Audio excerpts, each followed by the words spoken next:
So Gemini, your week beginning the 15th of December does suggest there could be some confusion around a relationship situation, especially if you're wanting to assert yourself a bit more, or perhaps someone wants to assert themselves to you.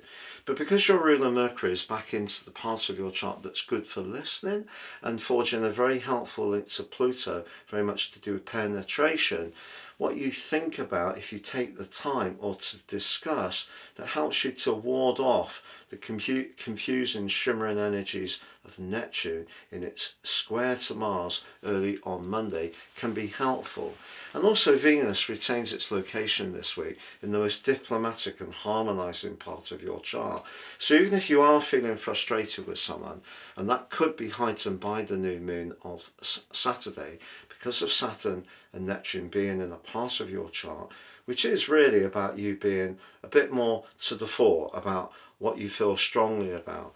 Whereas the energy in Sagittarius asks you to give and take a little bit more, and they're not quite working so well together. So it is a conflicted new moon, to be honest, and that may show up most of all at work, or where you have to connect with people that it's not a choice.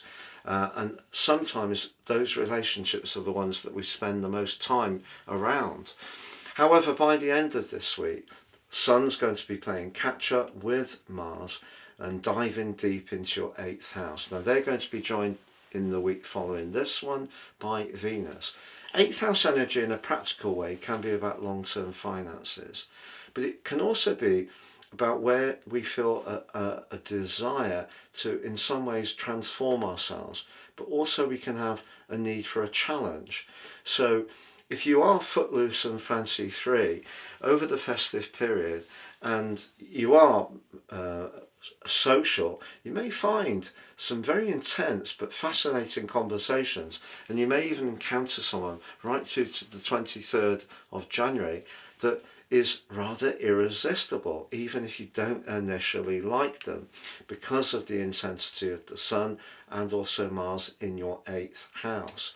But if you are wanting to do things financially towards the end of the year or early into 2026, I feel that these energies can be helpful, but just be aware that the need to discuss things and collaborate is coming from Mercury, and Mercury itself is going to be challenged by the end of this year by Saturn. So this potential for politics around relationships is still very much to the fore in your situation.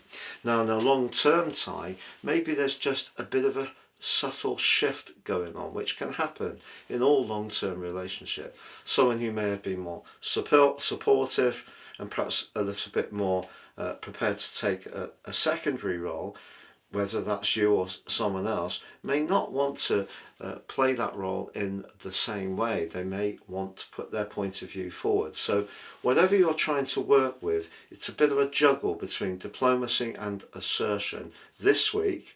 And as we go into the end of the year, just marshalling your desires, which can be heightened around improving your finances or finding more excitement around your love life.